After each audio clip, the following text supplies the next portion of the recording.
All right, here's the deal. Who should you be rolling for in 5.0? The banners have been officially announced, and so they're very interesting, and I want to go over some information that I've covered in previous videos, and also just overall information for new players, for old players, and pretty much everything that is happening and that is going on. So let's get right into it. So I'm going to cover the first phase banner first. The first phase is going to be Mualani. Kazuha, you will be getting Kachina for free. Now let's go over Mualani first. Shout out to ON Gaming. I'm going to be using their footage here to kind of break down their kits and show you everything. Mualani is a new Hydro DPS that is coming out with Natlin. Now, they are a Catalyst user. Here's the thing. This artifact set, I dropped a completely separate video on the artifact set and why it is broken, but this plays a big role in both Mualani and Kinich, so I need to discuss this with you. So, just to give you a quick TLDR, the 2P set, while equipping characters is in Night Soul Blessings and is on field, their damage delta is increased by 15%. And then after equipping character consumes 1 Night Soul point while on field, crit rate is increased by 40% for 6 seconds. This effect can trigger once every second.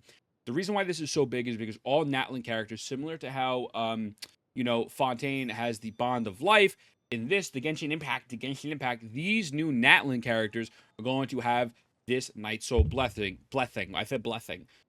Currently, from what we are seeing, Night Soul Blessing seems to be pretty much tied to their skill usage, honestly. And it could be incorporated in the ultimate as well. So as opposed to you having to run like Farina and a healer to get the maximum out of Marichussi, you are pretty much doing this self-sustaining. It is a better artifact set off rip. So keep that in mind. These characters are going to be strong already and could potentially be out DPSing a lot of other characters due to this artifact set. So I want to make this very, very clear. From a meta perspective, these characters are probably going to be pretty solid just based off of this set. Not even getting to their kit yet, they're going to be very valid. So keep this in mind when you're going to be rolling and who you're looking for. So now, let's get into Mualani's kit. Mualani's kit is very interesting. Pretty much what happens is she throws balloons at you like normal. It's whatever, cute normal attacks. You're not really using her for her basic attacks, though. Her skill, when you activate her skill, you're getting 60 Night Soul points off rip. So automatically, when you do the skill, you're going to be getting the attack buff and the crit damage buff. So you don't have to do anything else. You don't need to consume your HP. You're not living on a prayer with Bon Jovi. You are simply just activating her skill, riding the shark, and getting 60 Night Soul points off rip. So the artifact's already procced. Now, as you can see, she has this little bar, that's the duration and that's the Night Soul points. And so when she runs out of Night Soul points, she is no longer on this dolphin. When you hit an opponent, whether it's multiple opponents or the same opponent, again, you're going to get these little stacks of fishies. This is going to give you more damage. So if they hit the opponent once, it is now marked.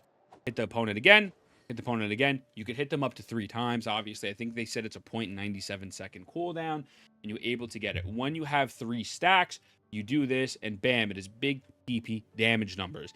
It is pretty simple. It is pretty straightforward. Their kit seems to be very focused more on single target damage, although there is some properties here that can actually do some AoE hits. For example, right here, if you noticed, when they did the charge, we'll do it again. I'm going to actually slow it down for you. You see that it hit that main hilly trail that was targeted, but there was a few, I don't know, like little projectiles that kind of went and attacked the other hilly trail. So we slow it down. You get 3 automatically. So bam, we hit this. So it hits the first hilly trail. Oh, wait, I got to go back a little bit more. Hold on, that was the second part. I'm sorry. Bam. Okay, this is it. It hits the first hilly trail, but then you could see there's like something dropping down from the sky, from the Heavenly Fathers. Shout out to my big man, G.O.D. G.O.D.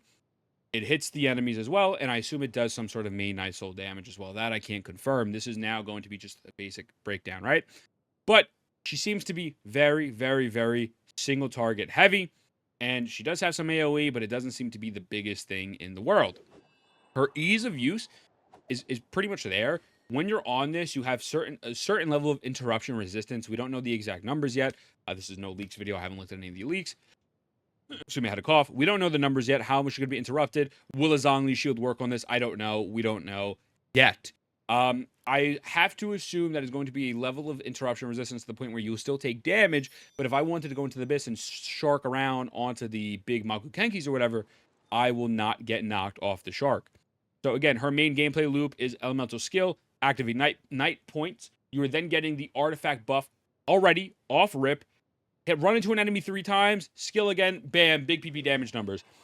her ultimate is going to do Night Soul effect as well. So when you activate her ultimate, bam, you're getting that effect, and it does big PP damage numbers. So again, very single target in my opinion. I mean, obviously this could potentially hit more people, but it's what it is. Also, she's very good for expiration. I'm going to get into the expiration in a moment. But do I think she's going to be out damaging someone like Monsieur or Nervalette? No. I think she's going to be very close, though. I think she's probably going to be the second best Hydro DPS character in the game. She's probably going to be power creeping Tartaglia, Trash Baglia, and Ayato. You know, obviously, Yelan, Farina, Zincho, these are sub-DPSs, so it's not really that relevant. But I truly believe that she is going to be putting out a pretty decent amount of damage numbers. She seems in the sense where her skill ceiling is very high, so her reward can be high. But I don't know if it's always going to be consistent depending on your playstyle. Due to the fact that you have to hit those 3 consistently. We don't know how often she's going to get knocked off the shark, etc., etc. So keep that in mind. Now, sidebar, team compositions. My genuine opinion, I personally believe she is going to be the main person who's going to give you the most damage, clearly. So we're going to pretend Neuvillette is Mualani. Most likely, you're probably going to run something like, I'm going to pretend Kaveh is Emily. You're probably going to run something like Emily. You're probably going to run like a Bennett, Shengleng comp as well. You could throw maybe even Dia in here and, like, you know, mess around. Obviously, I wouldn't take out Bennett for Dia, but, you know, do I have Dia? I feel like I have Dia on my account, right? Huh. I thought I had Dia. Did I level her a bit? No. Okay, Dia has avoided me. God bless. You could put Dia in here. You know, you could put Kazuha, you know, for the swirls to get more hydro damage. I mean, I truly believe they're going to be at this launch. I don't think there's going to be a lot of team comps for her. I think she'll be viable. I think you throw her. I think you can throw Shengleng, Kazuha. You can throw Benny there. You can throw Emily. You could throw a bunch of other characters. I don't think you're going to really need Farina here. I actually don't believe you're going to be wanting Farina or really other hydro characters because she doesn't seem to be attacking that often. And if you were to put someone like Farina here, they're probably going to wind up stealing your vapes, right? Yeah, vape, dude. Sorry. So I wouldn't necessarily run her with another hydro character. And I do believe that these 2 units and the other homie Spider-Man dude, they're going to cater to Emily. I'll go back to Emily in a little bit. But overall, is this a must-pull over Kazuha? I'm going to be honest with you. Excuse me, I had a cough. That is up to you. We all know Kazuha is goated with the soft. A brief thing with Kazuha. He's very free to play friendly. Build EM.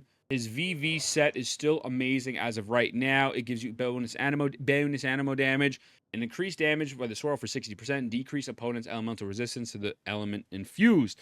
Kazuha is a perfect unit. He has great suction. He can suck up the characters, and he synergizes with Hydro, Pyro, Cryo, and Electro perfectly. So he's good for not only grouping, but he brings down the lower resistance, and so he is a staple in mono Pyro teams. Excuse me, just mono teams in general. Hydro, Pyro, Cryo, Electro, etc. Right? So he's also very good for expiration. Now, obviously, Mualani is going to be better for expiration. As you saw, she has this little thing where she can Tony Hawk skate across the map, and Natlan expiration seems like it's going to be very catered towards Natlan characters because the way the infrastructure is, everything seems much bigger, higher, deeper, pause. So it looks like, from an expiration standpoint, if you want Mualani just for ease of use, yes. The most meta-optimal position, I'm going to say I think Kazuha would be a better person in this specific situation.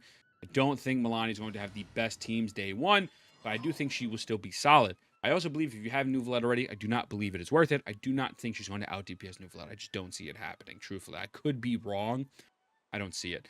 So, first banner is 100% up to you, but my personal, genuine, professional opinion is I would go Kazuha, but keep in mind Mualani is still going to be a solid unit. If you don't have another Hydro DPS and you have Kazuha already, or let's say you already have Sucrose, and you're like, I don't really need Kazuha, although I think you do, Mualani is still a good pick, so it is not a bad pickup. Now, the second banner, I call him Kinich and Raiden Shogun. Here's the thing with Kinich. He is very similar. Again, Night Souls. What happens with him is he has this Spider-Man ability where he's great for exploration, right?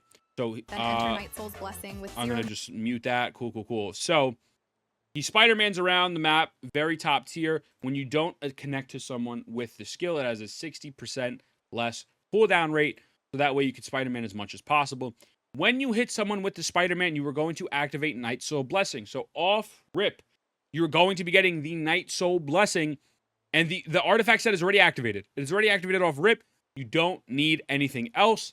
It is just bam. So again, keep that in mind. This artifact set is genuinely broken. It's going to cater to these characters and buff them in a massive, massive way.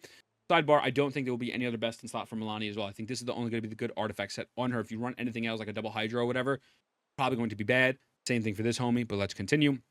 When you're attached onto them, after a certain amount of attacks, you're going to get more Night Soul Blessing stacks. And eventually, when you have enough stacks, you do this big cannon that you could see right there. And bam, that is going to give you big PP damage numbers. It's really not that deep. It's just super fun. Also, I believe once you hit them, there's like a, you saw how here for a moment, I'm going to slow down the footage for a second. The enemy was kind of stunned for a second, and you could re-lock back onto the enemy and get some sort of buff, or I think more Night Soul points. I didn't really understand that part, but right here, so he hits them with the big stun. Now the enemy is stunned, and now there's a blind spot. So if you go back onto them from the blind spot, you get more Night Soul points and whatnot. And so that is pretty much Kinich. His ult is just going to do Dendro damage over time. Really nothing too crazy here. I mean, the ult is pretty sick looking though. So like the little homie, like this is adorable. So he activates the ult. It just drops Dendro damage over time, and then the you know, the what's it called, the dragon or whatever, just gonna spew out some more Dendro damage. This character, very simple to use, very great for exploration, and just is going to be pretty solid. I also, just based off of the fact that they're showing them with burning, my assumption is they're going to be best in slot for burning. I don't think this is going to be a character you're going to use for something like Hyperbloom, something like Quicken. This is going to be a best for burning, at least my assumption from what they are showing here. So should you roll this character? Actually, let me take a step back. With that being said, what are some potential teams? Let's pretend this is Kinich, Kava's Kinich, and let's pretend that she is Emily. I think Emily, you go Shanglang, you go Benny, you can go Zhongli, you could take out Emily, or actually you can keep Emily in, you could throw Farina here, and then you could throw Shanglang, you could throw Toma. I think this is actually bringing Emily's pull value up quite a bit. And so I do believe you could even run it without Emily. You could probably just throw Nihita there and a few other characters. But overall, it makes burning more fun. This is probably going to be a very fun character that I'm actually personally going to roll. Excuse me. So if you have Emily, I think it's worth it. Obviously, this is not a 100% guarantee who should be pulled because we haven't physically tested these characters yet. But just based off of everything that I am seeing, these are some pretty decent team comps. Nouvelette, you could throw in Nouvelette. You could throw in a bunch of other things. Anything that is burning / Burgeon is going to work. So they have a pretty decent amount of teams. And at the end of the day, they are going to be the main on-fielder because of their the way they work and their artifact set. Their artifact set really changes the game. Should you roll for Raiden? I cover this in my video. I think Raiden is a very strong character. If you have C2 Raiden, Raiden National still works. C0 Raiden is not bad, especially if you were going to just be running it as a EM bot if you don't have Kuki Shinobu, because Kuki Shinobu hasn't had a rerun in forever. So if you love Dendro and you like Hyperbloom and you're new to the game and you're like, okay, should I roll for this character? They're very good for Electro application. And again, you can make them an EM bot for Hyperbloom, but it's not necessarily the biggest must pull. But they are very, very good. Raiden was at the top of the meta at one point, and now their pull value has gone down pretty substantially, especially with what we're seeing with Natlan. It's kind of wild. Not going to lie to you, if I had to pick something, I would probably go with Kinich first, but it's all dependent on your account and what you were looking for. So I'd probably roll with Kinich. I'd skip on Raiden, unless you're going for C2 Raiden, and you're going to make Raiden a main DPS, and that's a little bit different. But those are the banners, man. Those are the two banners, and I'm not going to lie to you. They're very interesting. It is very interesting to see what's going on with the video game, how the direction they're taking these characters in. I will be dropping a video. This video might come out first. I don't know, but I will be dropping a video on my thoughts on power creep. But my overall thoughts is I think Mualani is very good. I think we have Nouvelette. I don't think it's worth it, especially, you know, if you need Kazuha, because Kazuha is just overall much more universal unit. Like, if you were to get, like, Mualani one side, that's great. I love that. But for the endgame content, you still need a second team for the Abyss, right? And Kazuha could be slotted into literally anywhere because his swirls are amazing. His artifact set is solid. So I would pick Kazuha over Mualani. For the second side, depending on the team, if you're going to whale, I don't know the constellation for Mualani and Kinich yet. I don't. So actually, I don't think it's very fair to me to give you the bet. I think if you're wailing on Raiden, I think Raiden C2 is worth it. But if you want new, fun exploration stuff, go Kinich, go Mualani, and I still think Kinich is probably going to be higher pull value than Raiden. Even though they're probably only going to be stuck to burning teams, just especially for the exploration. Like, the exploration aspect brings these characters up tremendously as well, along with the artifact set. So that's what I got for you right now. I mean, obviously, once they come out, we'll do a more in-depth analysis on both of them, do videos, cover both of them, and see everything and how they work. But I do believe that Mualani, you could roll both of them, but you could also safely skip both of them. But exploration-wise, they're going to be a massive, massive non-meta take. The exploration-wise are like must-needed. Like, the exploration in Atlas seems like it's going to be a big part of it, and it's really tied to characters' kits, which is kind of an interesting take. So, that's my thoughts. That's my yapping. Mwah. I love you. I'll see you in the next one. Tell your mother I love her too. Mwah.